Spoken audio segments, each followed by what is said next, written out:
Hello everyone, welcome to botany student friends. आज के इस वीडियो में हम बात करेंगे isolation and mass multiplication of azotobacter के बारे में। तो जो भाई सबसे पहले बात करेंगे आइसोलेशन के बारे में। नाइट्रोजन फिक्सिंग आइसोलेट मतलब कि हम उसको प्लांट में से कैसे आइसोलेट करके निकाल के जो है वो लार्ज स्केल प्रोडक्शन कर दें एजोटोबैक्टर की। ठीक है, तो nitrogen fixing species of Azotobacter are isolated from the soil sample collected from rhizosphere of बेक्लिसिक growing plant species.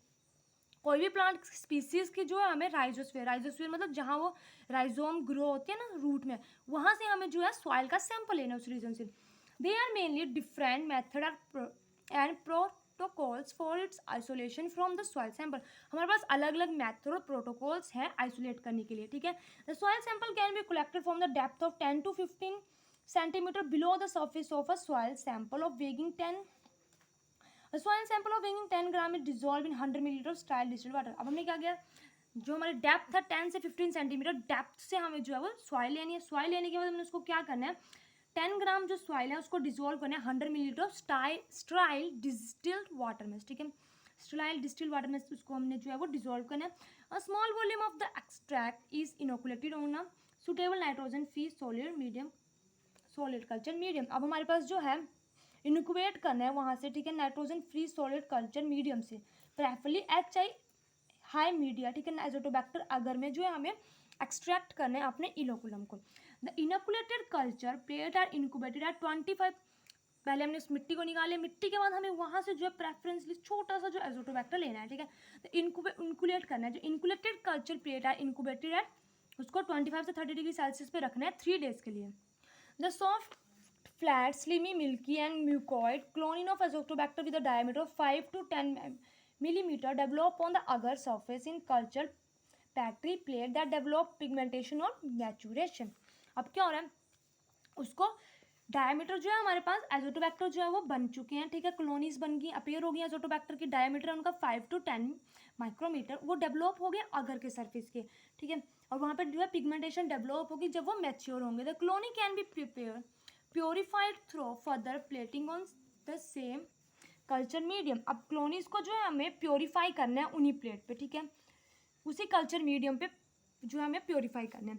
The isolated bacteria are purified characterised through clone. हम जो हमारा बैक्टीरिया है वो प्योर है, उसके क्या करेक्टर है, थ्रो क्लोनियल। उसको हम कैसे पता लगा सकते हैं, क्लोनी मॉर्फोलॉजी से, उसकी क्लोनी जो पहले क्लोनी उससे पता लगा सकते हैं। ग्राम स्टेनिंग से पता लगा सकते हैं कि वो प्योर है कि नहीं। Production of pigments, physiology and biochemical test and molecular characterisation. ठीक है, इन सबसे हम पता लगा सकते हैं कि जो हमने आइसोलेट किया है तो वो बैक्टीरिया सही है, हमारा प्योर है कि नहीं है। The nitrogenous activity of isolated stain is in ascertained using acetylene reduction assay। अब हमें जो नाइट्रोजनस एक्टिविटी आइसोलेटेड स्टेन की, हमें उसे जो है देखना है असर्टेनेटली यूजिंग एसिटाइल रिडक्शन एसिड से। ठीक है, the Azotobacter culture is maintain at 4 degree Celsius in refrigerator. हमने जो कल्चर बनाया उसको हमें 4 डिग्री सेल्सियस पे रखना है। The old growth of Azotobacter culture is transferred to a fresh solid medium to renew the growth after every 6। अब जो हमारा कल्चर बन गया हमने तो रख लिया उसको रेफ्रिजरेटर में। अब हमें उस कल्चर को हर 6 मंथ के बाद जो है वो चेंज करना है। ठीक है, उसको सॉलिड मीडियम को जो है चेंज करना है ताकि हमारा जो कल्चर है वो बहुत टाइम तक चला रहे। ठीक है, और उसको हमें अच्छी कंडीशन में रखना है। तो ये था हमारा आइसोलेशन ऑफ एजोटोबैक्टर। अब हम देखते हैं मास प्रोडक्शन।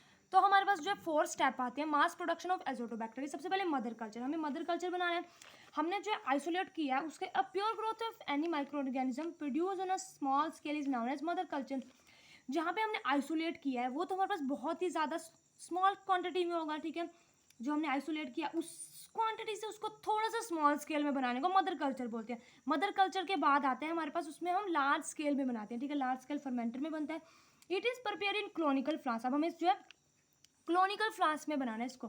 500 और 1000 millilitre size and use for further production है लार्ज स्केल। अब उसको हम यूज़ करेंगे लार्ज स्केल को बनाने के लिए। ठीक है, पहले हमें 500 या 100 मिलीलीटर बनाना है। The flask are half filled with broth of nitrogen free medium and then plugged with non absorbent cotton. हमें जो है हाफ उसको broth of nitrogen free medium से, यानी नाइट्रोजन फ्री मीडियम कौन सा हो गया, अगर मीडियम से उसको फिल कर दिया। उसके बाद हमें उसके ऊपर कॉटन से बंद कर देना, उसको प्लग कर दिया। Then they are steam sterilized in an autoclave for 15 to 20 minutes at 15 xi pressure। हमें उसको स्टीम करना है ऑटोक्लेव में 15 से 20 मिनट के लिए। 15 प्रेशर भी बताया गया। ठीक है, टाइम भी बताया, प्रेशर भी बताया गया। The culture broth is flask is inoculated with mother culture with the help of inoculating needle under respective condition. अब हमें क्या करना है, जिसमें हमने जो ब्रोथ है हमारे पास, उसमें हमें जो हमने बनाया है आइसोलेटेड इनक्यूबेटेड, उसको जो है इनक्यूबेटिंग नीडल जो है उसमें डालनी है, छोटी सी सिर्फ एक नीडल डालनी है उसमें, ठीक है। उससे जो है वो पूरा का पूरा जो है एजोटोबैक्टर फैल जाएगा हमारे मदर कल्चर में। They are transfer on to rotatory shaker और bath fermented and maintain there for 3 to 5 days at 30 degree Celsius and obtain good growth of bacteria in broth.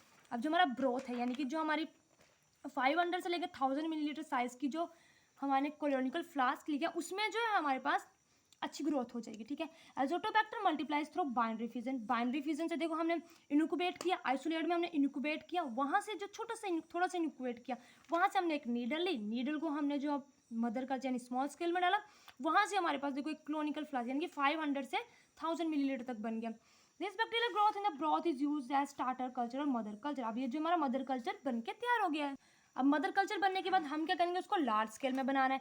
Large scale Azotobacter production require the use of either fermenter या shaker का use करेंगे। Fermenter क्या होता है, apparatus होता है जो maintain करता है optimal condition for growth of micro organism and use in large scale fermentation.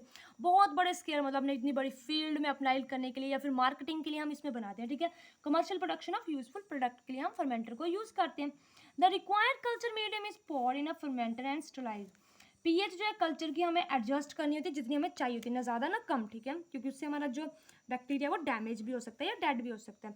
For 100 litre of the medium 1 litre of the starter और mother culture is use.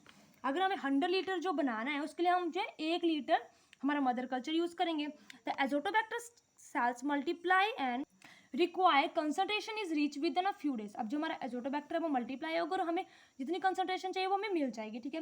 Quality with the help of spectrophotometer. Important है कि हम किसकी मदद से check करेंगे कि हमें उतनी चीज़ मिल गई, हम स्पेक्ट्रोफोटोमीटर की मदद से जो चेक करेंगे हमें जितना चाहिए वहाँ पे क्वांटिटी उसकी मिल गई कि नहीं। The concentrated broth is then mixed with the suitable privilege sterilise carrier material to form bio fertiliser.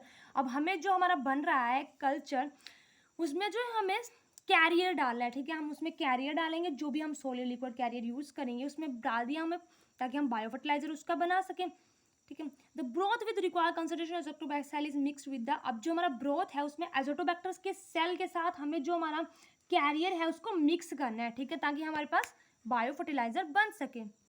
इस तरह से हमारा जो लार्ज स्केल में बायो फर्टिलाइजर बन के तैयार हो जाएगा, ठीक है। पहले छोटा सा लिया, उससे थोड़ा सा स्मॉल स्केल में बनाया और यहाँ पे हमने जो है लार्ज स्केल में बना लिया, ठीक है। उसको मिक्स कर दिया जो भी कैरियर है और एजोटोबैक्टर को, और हमारे पास बायो फर्टिलाइजर रेडी है। अब बारी आती है यहाँ पे एक इंपॉर्टेंट चीज़ की कि हमें कैरियर कौन सा डालना है एजोटोबैक्टर के लिए। तो लिग्नाइट, कंपोस्ट और पीट जो है बेस्ट होते हैं एजोटोबैक्टर के लिए। लिग्नाइट जो है मोस्टली इंडिया में यूज होता है क्योंकि इसकी कॉस्ट इंडिया में बहुत ज़्यादा कम है। जो लिग्निट है keep Azotobacter live for long period. अब जो एजोटोबैक्टर है उसको लॉन्ग पीरियड के लिए जिंदा रखता है, ठीक है। The lignite is ground to a fine powder of 250 to 300 mesh size. उसको जो है हमें ग्राउंड मतलब बहुत अच्छे से पीस लेना है, ठीक है। एंड स्टरलाइज ऑटोक्लेव, और उसको जो है स्टरलाइज करना है या ऑटोक्लेव से या बीटा रे रेडिएशन से। पीएच जो कैरियर मटेरियल की वो एडजस्ट करनी है by adding CaCO through to an neutral value. The broth and lignite are mixed under respective condition 1:2 में उसको मिक्स करना है, ठीक है। और प्रिपेयर करेंगे, उसको ऐड कर लेना है, जो हमारा कल्चर बना उसको, जो कैरियर बना उसको ऐड कर देना है हमारे एजोटोबैक्टर में, और हमारा एजोटोबैक्टर जो है वो तैयार हो जाता है। पैकिंग जो है प्लास्टिक बैग में करता है, 250 ग्राम का होता है, 200 ग्राम का, 500 ग्राम का होता है, 1 kg भी हो सकता है, 5 kg तक भी हम कर सकते हैं। और उसको सील करना है properly. All the required information such as name of biofertiliser, manufacture, crop form, किस क्रॉप में उसको देना है, उसकी एक्सपायरी डेट, वो कब बना है, उसका मास क्या है, स्टोरेज इंस्ट्रक्शन कि उसको कूल और ड्राई प्लेस में रखना है, सनलाइट डायरेक्ट न्यूज़ पे पड़नी चाहिए। ये सब चीज़ें जो हमें प्रिंट करनी है बैग पे, ठीक है, जैसे हमने देखा भी होगा बहुत सी चीज़ों पे लिखा हुआ आता है। The azotobacter can remain effective for 6 month if store at 1। अगर हम उसको 15 से 20 डिग्री सेल्सियस तक जो स्टोर करके रखेंगे तो हम उसको 6 महीने तक उसको यूज़ कर सकते हैं। लेकिन अगर हम उसे 2 साल तक यूज़ करना है, 2 ईयर तक, तो हमें उसे 0 से 4 डिग्री सेल्सियस तक रखना होगा, ठीक है। तो ये था हमारे पास मास प्रोडक्शन और आइसोलेशन ऑफ एजोटोबैक्टर। इसी के साथ हमारी वीडियो कंप्लीट होती है। आई होप आपको मेरी वीडियो अच्छी लगी हो। अगर आपको मेरी वीडियो अच्छी लगी तो प्लीज़ मेरी वीडियो को लाइक करें, चैनल को सब्सक्राइब करें। Thank you.